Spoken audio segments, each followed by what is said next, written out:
రామారావు గారు చిన్నతనంలో ఉన్నారు, హరికృష్ణ గారు తర్వాత ఉన్నారంటూ ఒక బిల్డింగ్ చూపించాము. ఆ బిల్డింగ్ పక్కనే ఉన్నాం ప్రస్తుతం మనం.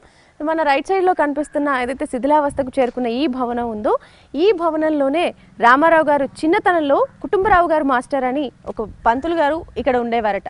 ఆయన రామారావు గారి తోటి వయసున్న పిల్లలందరికీ కూడా ఇక్కడ అరుగుల మీద కూర్చోబెట్టి వారందరికీ కూడా ట్యూషన్స్ చెప్పడం, అంటే 5th క్లాస్ వరకు కూడా ఈ గ్రామంలో అప్పుడు సరైన స్కూల్స్ లాంటివి ఏమీ లేని సమయంలో కుటుంబరావు గారు మాస్టర్ గారే వాళ్ళకి ఏబిసిడీలు ఓనమాలు దిద్దించడం దగ్గర నుంచి 5th క్లాస్ వరకు కూడా ఆయన ఇక్కడే క్లాసెస్ చెప్పేవాళ్ళట.